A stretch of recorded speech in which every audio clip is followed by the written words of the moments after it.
말씀을 시작하기 전에 수수께끼를 내보겠습니다. 마칠 거라고는 그렇게 기대는 안 합니다. 여러분, 물고기의 반대는 뭘까요? 불고기. 아름다운 개는 무슨 개일까요? 무지개. 자, 요거는 좀 길게 하겠습니다. 곰이 목욕하는 곳은 어디일까요? 곰탕. 이렇게. 참 재밌죠? 수수께끼라는 게. 여러분, 원래 국어 사전에 보면 수수께끼라는 의미가 쓸모없는 말, 그러니까 말을 이렇게 모아가지고요. 그래서 서로의 지혜를 겨룬다. 이게 바로 수수께끼라는 사전적 의미입니다.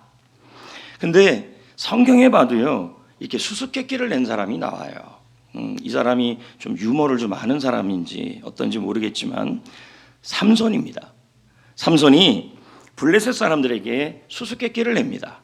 그러면서 답을 맞히면 옷을 어떤 가죽 옷을 그 짐승의 털을 구해다가 30벌을 주겠다 이렇게 얘기를 한 겁니다. 그러니까 블레셋 사람들은 이 답을 맞추고 싶은데 해답을 찾을 수가 없는 거예요. 그래서 어떻게 하냐면 삼손의 부인이 블레셋 사람이에요. 그래서 삼손의 부인을 협박해가지고 답을 구하려고 그럽니다. 그래도 삼손이 안 알려주려고 그러니까 이제 이 여자가 이 삼손 부인이 아마 밥 안 준다고 막 그랬을 것 같아요, 여러분. 막 밥도 안 주겠다. 베레벨 남자들은 여자를 못 이깁니다. 이렇게 나오면요. 왜냐하면 소뚜껑을 운전하고 있기 때문에 이게 어쩔 수가 없습니다. 결국 삼손이 답을 알려주죠. 그리고 블레셋 사람들은 그 해답을 가지고 삼손에게 뭐라 하냐면 해답을 가지고 삼손에게 말하고 또 옷을 구하는 것입니다. 그러니까 답으로 구하니까, 해답으로 구하니까 삼손은 옷을 줄 수밖에 없었어요. 여러분, 서두에 왜 이런 얘기를 제가 시작했을까요? 수수께끼, 또 문제, 해답. 오늘 말씀 제목이 이런 거였습니다. 문제가 아니라 해답을 갖고 구해라. 그러면 문제가 아니라 해답을 갖고 구하라는 것은 우리 각자가 나름대로의 다 문제들이 있다라는 의미가 되는 것이죠. 그래서 여러분들을 또 보고 저도 그렇고 어떻게 생각해 보면 다 한두 가지의 삶의 문제들이 있습니다. 어떤 분은 사람 문제, 어떤 분은 뭐 건강 문제, 미래 문제. 그러니까 우리는 이 문제만 갖고 자꾸 몰두하니까 해결이 안 된다는 거예요. 그래서 하나님이 이제 말씀을 하시는 거예요. 문제가 아니라 해답으로 구하라. 왜요? 해답으로 구하면 답으로 구하니까 하나님이 어떻게 해요? 들어줄 수밖에 없는 거죠. 그러면 여러분, 해답으로 구하는 것이 뭘까요? 해답으로. 예? 그리고 오늘 읽은 에스겔 36장 36절 37절은 이 말씀과 무슨 관련이 있을까요? 그럼 먼저 37절을 보겠습니다. 읽어볼까요? 다 같이요. 시작. 주 여호와께서 이같이 말씀하셨느니라. 그래도 이스라엘 족속이 이같이 자기들에게 이루어 주기를 내게 구하여야 할지라. 이게 무슨 말이냐면요, 배경을 좀 알아야 합니다. 이 우리말 성경은 다음과 같이 얘기를 해요. 주 여호와가 이같이 말하는데 이것이란 말은 36절이에요. 그러니까 이것도시란 말은 그 이것이 무엇이냐면 이스라엘 백성들을 향하여 하나님께서 너희들 지금 문제가 있지 않냐. 근데 문제가 있는데 내가 너에게 해답을 줬다. 그게 36절이다. 말씀이다. 그 말씀이 있는데, 회복에 대한 말씀이 있는데 회복에 대한 약속이 있고 해답이 있어도 네가 가만히 있어서 이루어진 것이 아니라 그래도 하나님께 해답으로 구하면 내가 행할 것이다. 이게 바로 37절의 내용이에요. 그러면 여러분 지금 에스겔서 36장의 배경을 좀 알아야 돼요. 배경을. 그럼 여러분, 에스겔은 어느 시대 사람이냐면 남방 유다 사람이에요. 그러면 느부갓네살 왕이 바벨론 왕이 예루살렘을 공격해 오는데 3번을 공격해요. 첫 번째 가요. 이때 에스겔은 다니엘과 사드락과 메삭과 아벳니고가 포로로 끌려가요. 이때 에스겔은 잡혀가지 않죠. 그리고 예루살렘 성전이나 예루살렘이 함락된 상황은 아니에요. 그리고 두 번째 다시 느부갓네살이 공격해 오는데 그때 잡혀간 사람이 누구냐면 제사장 에스겔이에요. 그 에스겔은 젊은 나이에 잡혀갔는데, 이 잡혀가는 상황에서 에스겔서 1장부터 20장까지 내용은 아직까지 예루살렘 성전이 함락이 안 되고 예루살렘 성이 무너지지 않은 상황이에요. 그러니까 에스겔은 그나마 뭘 갖고 있냐면, 또 그 당시에 있는 그 바벨론 가운데 있는 포로들 가운데서도 아직까지 예루살렘에 대한 소망을 갖고 있는 상황이에요. 근데 20장을 딱 지나가면서부터 느부갓네살 왕이 3차 공격을 해 들어가요. 그때 여러분, 솔로몬이 세워놨던 그 성전이 와르르 다 무너뜨려 버리고 솔로몬 성전에 있었던 모든 기구들을 다 가져가고 예루살렘 성 전체를 함락시켜요. 이 얘기를 누가 듣냐면 바벨론 강변에서 에스겔이 듣는 거예요.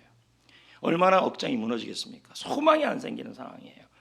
이렇게 전부 더 이상 예루살렘을 향하여 보면 성전이 함락되고 무너지고, 그리고 삶의 터전이 무너지고 다 무너지고, 그리고 나라도 무너지고 삶의 터전도 무너지고 황폐해지고 미래가 불명하고 미래가 보이지 않고 인생의 계획도 다 사라지고 그나마 갖고 있는 희망도 보이지 않고, 이 바벨론 땅에서 또 저 이스라엘 땅에 있는 자녀들은 어떻게 하냐, 그러한 걱정이 가득한 상황에 있었던 것입니다.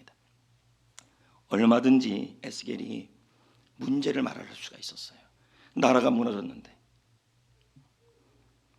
삶의 터전이 무너졌는데, 미래가 불분명한데, 자녀의 미래도 걱정이 되는데, 인생의 계획도 걱정이 되는데, 문제를 얘기할 수 있는데, 에스겔서 20장을 지나서 지금 36장이에요. 이 36장에서 하나님이 해답을 얘기하고 있어요. 문제가 아니라, 무너진 것에 대해 얘기하는 것이 아니라 살려내겠다는 거예요. 자, 36절을 봅시다. 읽어볼까요? 시작. 너희 남방에 남은 이방 사람이 나 여호와가 무너진 곳을 건축하며 황폐한 자리에 심은 줄을 알리라. 나 여호와가 말하였으니. 자, 이 말씀을 듣는 에스겔의 마음은 어땠을까요? 예루살렘 성이 무너졌죠. 성전이 함락되었죠. 그리고 예루살렘에 있는 유다에 있는 모든 것들이 폐허가 된 상황이에요. 그러면 지금 문제가 일어난 상황인데 하나님이 지금 뭐라 그러냐, 그 문제에 대한 답을 주고 있는 거예요. 무너졌냐? 황폐해졌냐? 쓰러졌냐? 내가 답을 주겠다. 그 답이 뭐냐? 나 여호와가 무너진 것을 세우리라. 나 여호와가 황폐한 그 자리에 씨를 뿌려주겠다. 이건 답이에요, 여러분. 그러면서 주님이 뭐라 그러냐면, 그러나 이 답이 있지만 37절에 너희 족속들아, 이스라엘 족속들아, 이 약속을, 이 해답을 네가 입을 다물고 있지 말고, 문제를 얘기하지 말고 이 해답을 그래도 구해라, 이렇게 하는 거예요. 저는 뉴스를 잘 못 보겠어요. 뉴스도 못 보겠고, 왜냐하면 자꾸만 이 가슴 아픈 얘기들만 나오니까. 나라도 그렇고. 여러분은 어떻습니까? 에스겔이 처한 상황에서 그나마 희망을 갖고, 예루살렘 성전이 무너지지 않고 예루살렘 성이 무너지지 않고 그나마 우리가 살고 있던 삶의 터전이 무너지지 않아서 그나마 갖고 있는 희망이 있었는데, 멀리서 들리는 소식에 들어보니까 성전도 무너지고 나라도 무너지고 내가 살던 집도 무너져 버렸다는 그 소식을 들었을 때, 이제는 이 마음속에 뭐냐면 문제밖에 안 남아있고, 그 문제, 예루살렘 성전이 다시 세워지고 삶의 터전이 세워지는 데서 답이 나오지 않는 거죠. 여러분, 사업을 합니다. 다 안 망했어요. 그런데 그래도 희망을 다 갖고 저 사업 될 것 같다 하는데, 어느 날 보니까 사업이 소망이 안 보이고. 그것뿐입니까? 여러분의 사업, 여러분의 가정, 여러분의 사역, 여러분의 직장, 내 육신, 보면 볼수록 뭔가 조금이라도 희망이 있었는데 그것도 다 사라지니까 자꾸 입에서 나오는 말이 뭐냐면, 이거 어떡하지? 이걸 어떡하지? 하면서 입에서 자꾸 한탄이 나와요. 지금 에스겔의 상황이 그런 상황이었고, 바벨론 포로로 끌려갔던 이스라엘 백성들의 상황이 그런 상황이었어요. 그런데 하나님은 뭐라고 얘기하냐면, 내가 너희들에게 약속을 주고 해답을 주고 답을 줄 테니까 이제 더 이상은 너희들이 무너진 성전, 무너진 황폐해진 삶의 터전을 말하지 말고 이 약속, 이 말씀, 이 해답을 그래도 구해라. 그러면 내가 이루어 주겠다. 이렇게 얘기하는 거예요. 찰스 캡스가 말합니다. 자, 볼까요? 읽어볼까요? 제가요. 우리가 문제에 대하여 말하고 문제에 대하여 기도하면 정말 어려움이 우리를 찾아올 것이다. 자꾸만 문제에 대해서 얘기를 하면 그게 뭐가 되냐면 찾아온다는 거죠. 그러나 하나님의 말씀으로 구하면, 하나님의 말씀으로 구하면, 이 말은 뭐예요? 하나님의 약속으로, 하나님의 말씀은 여러분 정답인 줄 믿습니다. 그 말씀으로 구하면 우리는 계속해서 응답을 얻게 될 것이다. 이렇게 말하는 거죠. 여러분, 마태복음 6장에 보면요, 우리 하나님은 여러분의 문제를 다 하신대요. 무엇을 먹을까? 무엇을 마실까? 무엇을 입을까? 염려하지 마라. 문제를 말하지 말라. 자꾸 문제만 얘기하니까 주님이 뭐라 그러냐입니까? 문제 그만 얘기해라. 네 문제가 뭔지 내가 다 안다. 네가 뭐가 있어야 될 거 다 안다. 그 의미로 이 말씀을 쓴 거예요. 마태복음 6장 32절 봅시다. 시작. 이는 다 이방인들이 구하는 것이라. 너희 하늘 아버지께서는 이 모든 것이 너희에게 있어야 자꾸 염려하는 거죠. 문제를 생각하는 거죠. 무엇을 먹을까? 무엇을 입을까? 무엇을 마실까? 자꾸 염려하니까 주님이 뭐라 그럽니까? 네가 염려하는 거 내가 다 알고 있다. 그러니까 염려는 그만 말해라. 예, 지금 그 말씀을 하시는 거예요. 문제로 구하지 말고, 문제를 말하지 말고 해답을 말해라, 이 뜻이죠. 여러분, 제가 이제 지난주에도 장재기 목사님에 대한 책 얘기를 몇 번 했어요. 그분이 쓴 책들이 몇 권 있으니까. 근데 그분의 문제가 있었어요. 책에 보니까요. 자, 이분이 결혼을 좀 늦게 했어요. 그러니까 자기도 결혼 나이가 늦었고 또 배우자도 결혼 나이가 늦으니까 이 가정의 가장 큰 문제가 뭐냐면 뭘 것 같아요? 아기가 안 서는 거죠. 아기가. 우리는 그냥 뭐 잘 쓰잖아요, 여러분. 근데 이게 아기가 안 서요. 그러니까 결혼과 동시에 이 목사님이 나는 나이가 먹어서 애가 안 설 거야. 이런 자꾸 문제를 말하지 않아요. 예. 그리고 이제 성경 구절 하나를 찾은 거예요. 아기 넣는 성경 구절. 그게 이제 창세기 12장 2절이었어요. 왜? 아브라함이 70세가 넘고 90세가 넘고 하면서도 이 늙은 나이에 자식이 있을까? 그런데 하나님께서 내가 너로 큰 민족을 이루게 하겠다. 자식 하나 없는데. 그러니까 그 말씀을 붙잡고 이제 기도한 거예요. 하나님, 자식을 주옵소서. 나는 지금 나이가 먹었지만 자식이 없습니다. 나에게 자녀를 주옵소서. 말씀 붙잡고 기도한 거예요. 자, 문제를 구한 게 아니라 뭐로 구한 거예요? 말씀으로 구한 거죠. 해답으로 구한 거죠. 근데 여러분, 임신이 됐어요. 와, 어마어마한 일 아닙니까? 근데 가슴 아픈 일이 일어났어요. 유산. 그러니까 가슴이 아프죠. 자꾸 예배드리는데 눈물이 나는 거예요. 입에서는 자꾸 신세 한탄이 나오려고 그래요. 도대체 이게 뭔가? 하나님, 창세기 12장 12절에 너로 큰 민족을 이루겠다. 아브라함은 자식 하나 없었지만 그 말씀을 하나님이 주셔서 자식을 낳았는데 나는 나도 이 말씀대로 이루어 주셔야 되고 나는 문제 얘기하지 않았는데 왜 자식을 이렇게 죽습니까? 말씀대로 기도했는데 왜 이렇습니까?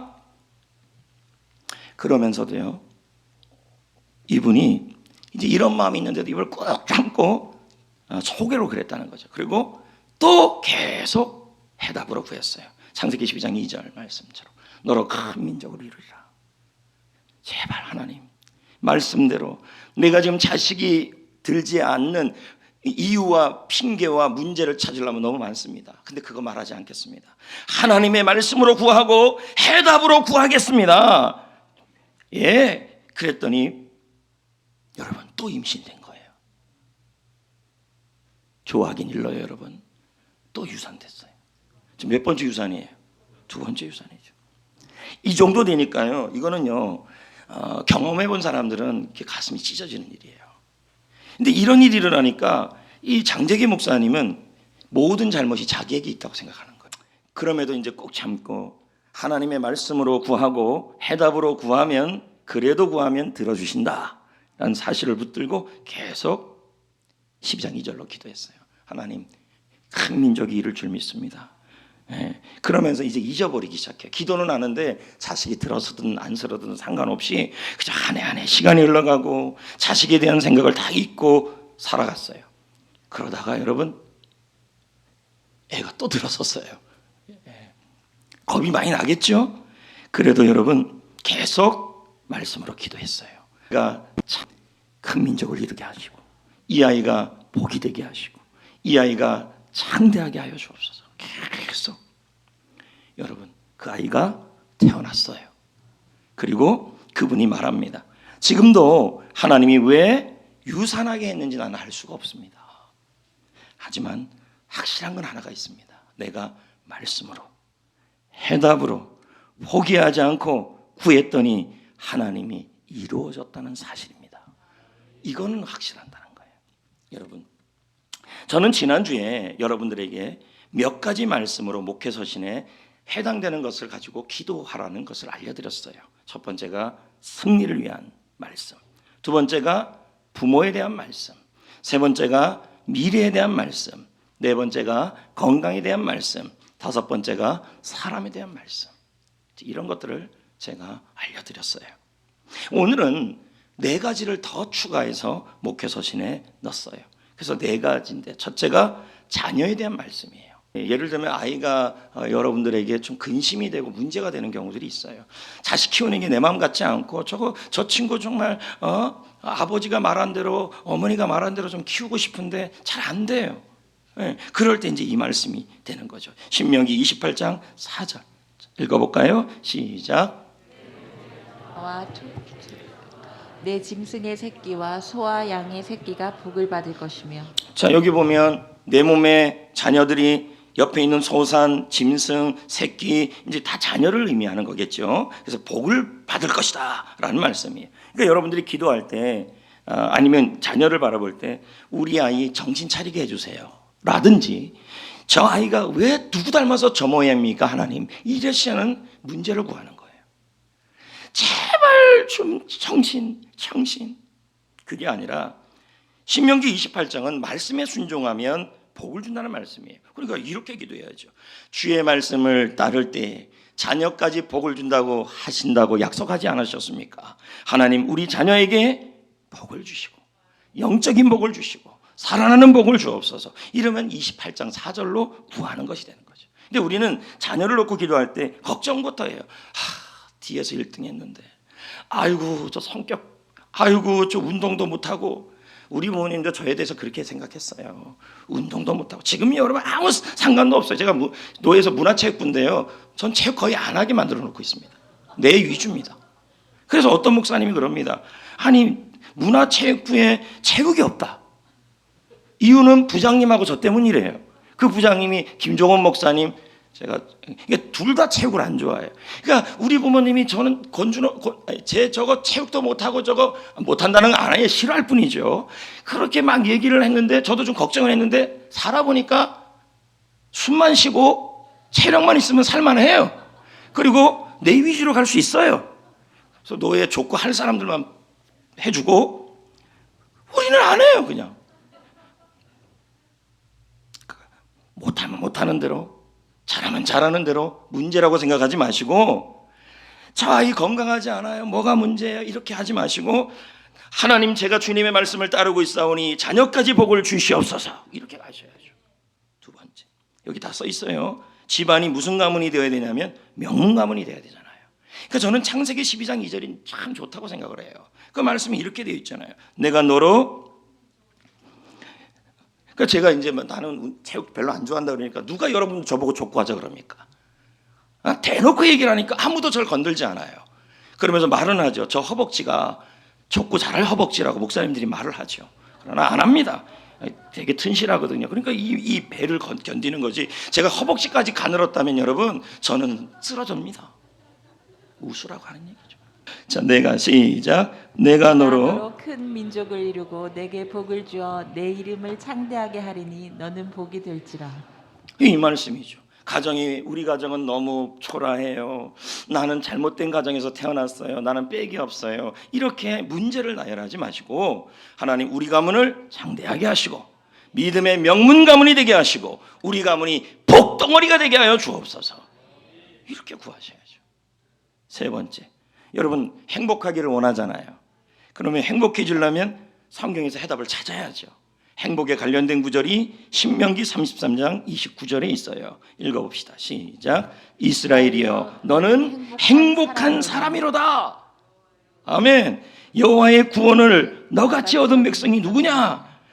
그는 너를 돕는 방패시오 내 영광의 칼이시로다. 지금 행복하지 않아요. 난 누구 때문에 행복하지 않아요. 이게 아니라 하나님, 나는 하나님 때문에 행복합니다. 하나님이 나의 방패이십니다. 하나님이 나를 승리케 하십니다. 이렇게 자꾸 말을 해야 된다. 구하시고. 네 번째는 마지막 형통이죠. 시편 92편 14절에 보면 이제 나오죠.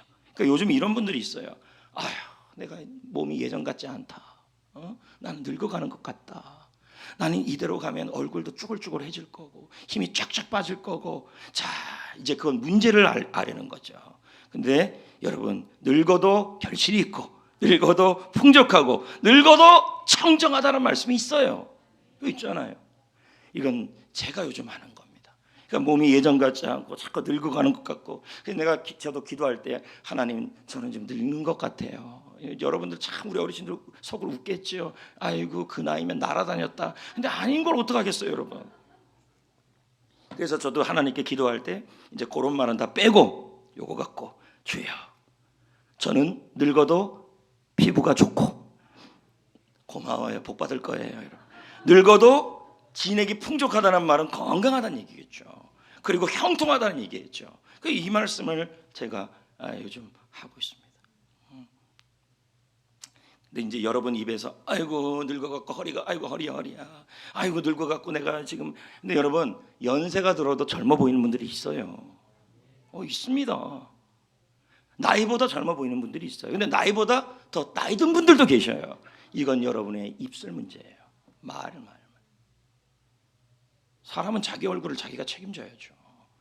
그는 늙어도, 그래서 늙었고 자꾸 몸이 예전 같지 않을 때, 그래 시편 90편 14절 나는 늙었지만 여전하다, 청정하다, 빛이 난다. 또 여러분, 형통에 대한 말씀 이사야 58장 11절 읽어봅시다. 시작. 여호와가 너를 항상 인도하여 메라문 곳에서도 내 영혼을 만족시켜 너의 뼈를 견고하게 하시고 너는 물된 내 물이 끊어지지 않는 샘 같을 것이다. 얼마나 좋은 말씀이에요. 그래서 하나님께 하는 거죠. 요즘 나는 일이 잘 안 돼요. 그러는 게 아니라 나는 하나님이 갈수록 잘 되게 하는 사람이에요. 물된 동산이에요. 마르지 않는 샘이에요. 하나님 이 말씀대로 해답으로 구합니다. 이래야 된다는 얘기죠. 기도할 때도. 여러분 보십시오. 문제가 아니라 왜 우리가 문제가 없겠습니까? 그러나 여러분이 어떤 문제가 있는지는 하나님이 아셔요.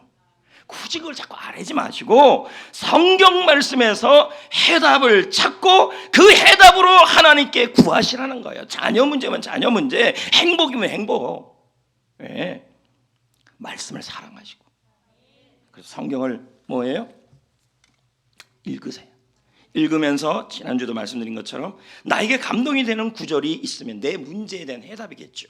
그 말씀을 하루 종일 구하시고 기도하시고 외치시고 말하시고, 그리고 지금 이 관련된 말씀을 구하시고 말하시고 외치시고, 그리고 내가 구하고 외친 것을 어떻게 해야 돼? 해답을 구한 것을 하나님이 허락해 준다라는 것을 어떻게 해야 돼요? 믿어야죠.